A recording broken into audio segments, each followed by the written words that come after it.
Hi there, and welcome to this episode of the Everyday Millionaire Mindset Matters podcast, where I'm joined by my wife, Olympic mental performance coach, Steffany Francey. In these episodes, Steffany and I have a conversation about the different aspects of what we refer to as Mindset Matters, because we believe that for those who are awake, we are living in and through the most impactful time in history. Your view of the world is the filter for how you will experience the evolution and changing dynamics of it. Our intention is to provide you with ideas, nutritious food for thought, and some tools that you can use to help you in being your greatest self and living your best life. Listen in, enjoy. Welcome to this episode of Mindset Matters. I am solo. The amazing and beautiful co-host Steffany is in Paris, and I'm sure she'll have lots of stories to share on the upcoming episode when she returns. And we're making it all part of enjoying our summer. I hope you're enjoying your summer as well. Here we are, August already. Gosh, summer's been going really too fast. But I'm flying out to meet her in Montreal. We're going to add some time with some friends and hanging out in Montreal. I love old Montreal and have been back there for at least a year, maybe two. So heading back that direction. So what am I talking about this episode? It was interesting. I started this particular podcast, let's say an hour ago, and the topic is generosity. And about halfway through the topic, I was going, I don't want to talk about generosity. I just don't think it's a great topic. And so I kind of parked it and went back to contemplate, to reflect on what I wanted the topic of this particular podcast to be. In between all of that, which is about an hour lapsed, I took a phone call. And I had a conversation with a friend who's probably going to hear this podcast, by the way. So I won't use her name in this context, but she'll know who I'm talking about when I share the story, which is her helping a friend.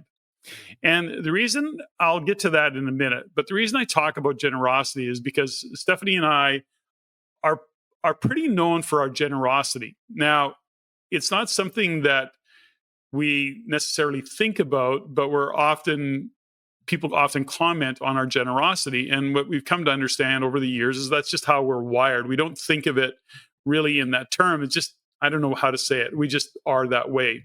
We're generous by nature. But over the years, there's been a price to pay sometimes for that generosity. And that really is a part of the topic, which is what is the price we pay for generosity? And when I look at generosity, and I haven't looked up the definition of the word, but for me, when we talk about generosity, it is about giving of time, of space, of whatever it might be, that we're doing that with no expectation. But here's what I've observed over the years. And this is something that has shown up with, I guess, members of the team, different teams that we have within our businesses. And that is that when you're generous consistently, but you don't have an expectation, that becomes the norm. Now, the reason I bring this up is that my observation has been that we're being generous because circumstances are right, because that's the nature of what's going on.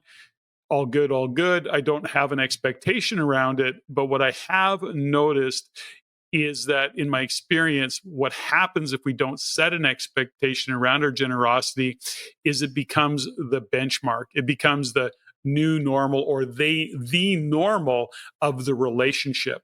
So when you're being generous, when you're being giving, and whether that is time, whether it's space, financial, whatever the generosity is, guidance.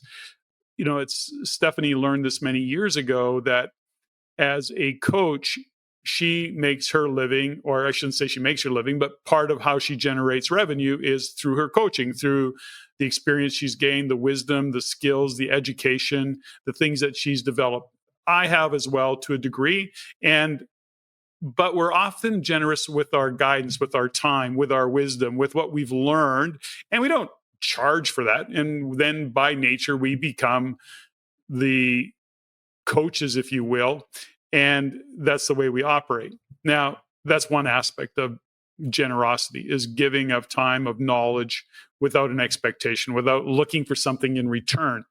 Now, the reason I bring this up is that at one point, and Steffany has shared this story, there was a realization that she had was that a couple of her friends would, in fact, they would go for lunch or go for dinner, and her friends would pick her brain, seek her guidance, and she would spend a lot of time and mental horsepower tapping into her experience and then coaching them, guiding them through.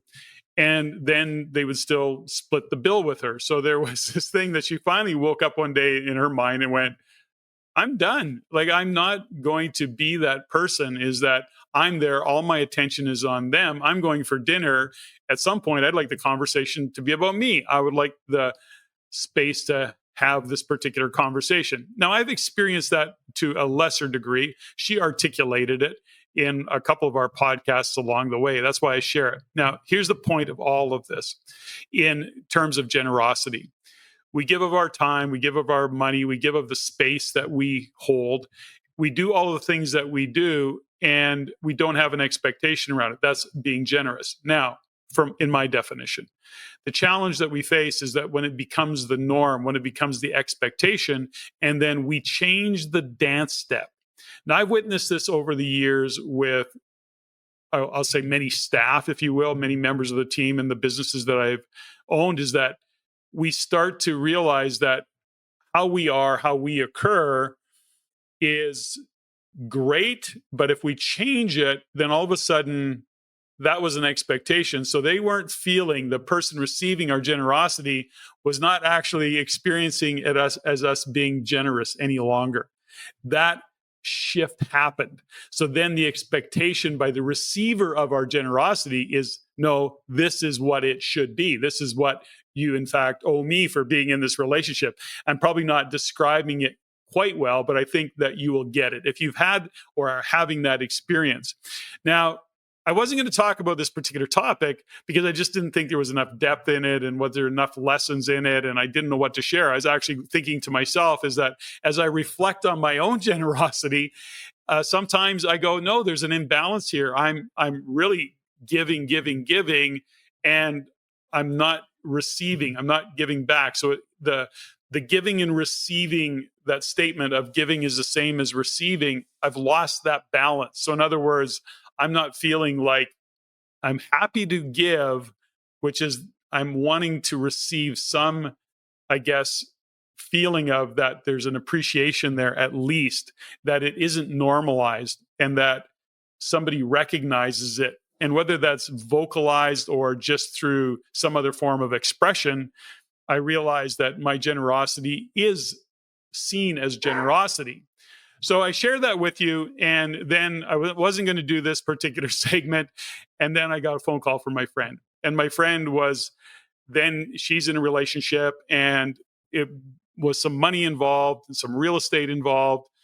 And I said at the time, what I really got to as she was describing to me her scenario, I said, the challenge that you face is that, like us, you're very generous, but now there's relationship involved. So in other words, this is somebody that she cares deeply about that needs money. And she's saying, well, can I bail this person out? Can I support them? Yes, I want to be profitable. I want to come out the other end of this real estate deal. But there's a part of it where it's just her giving to be generous to somebody she cares about. The cautionary tale that I have around all of that, and it's not really a tale, the cautionary guidance I have based on a lot of experience over the many years, is that when you take relationship and you involve money, and that there's a generous financial generosity that's mixed with the emotion, decisions are not well made. They're not thought through. They are emotional decisions. And we see this in all sorts of circumstances. But I look at it and I invite everybody listening to this to consider one fundamental thing. And that is that as I reflect on my generosity, as Steffany's generosity, and then having had the conversation I just had, I went, okay, well, that's a pretty good sign that this is probably a good conversation to have. Whether I'm articulating it as well as I can, it's always better when I can riff off of Steffany and get her feedback on what I'm saying. But as I reflect on my own, I realize that my responsibility in being generous is to make sure that at some level, I realize and am conscious about what I'm doing and that I am managing my own expectations. That the person that I'm being generous with, I have to be clear that this may be the new norm. This generosity, is it a one time thing or is it an ongoing thing? And I have to give that some thought. And that goes with not just friends and family, but certainly with the team within our various businesses. And when we normalize that, that's where the imbalance for me occurs. Is that gets normalized, it's just the way it is. It no longer lands as generosity, it just lands as that's the expectation. And then when that changes, for whatever reason it changes on our side of the equation, that's when relationships kind of go off the rails. It's where there's hurt feelings.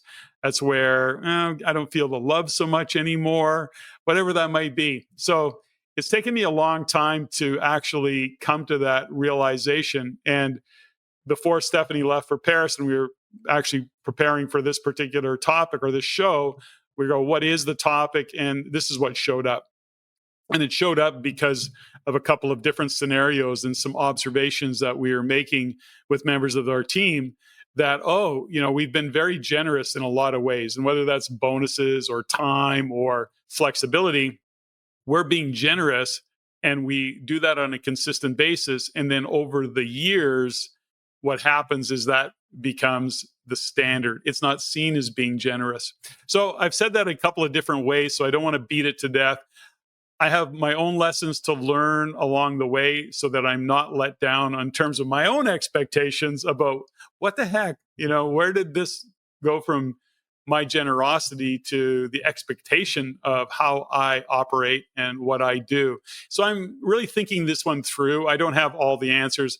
I just know that when it comes to money, when it comes to relationship, when it comes to bailing somebody out of financial difficulties, for example, or being really generous with your time, you need to be really clear on that there's a level of generosity that needs to stop and go, okay, this is going from being generous to now this is a business deal. This is a way of we're operating within our business. And this is a one time, this is, I'll hold on to this standard as long as I can. But if this shifts, it goes away.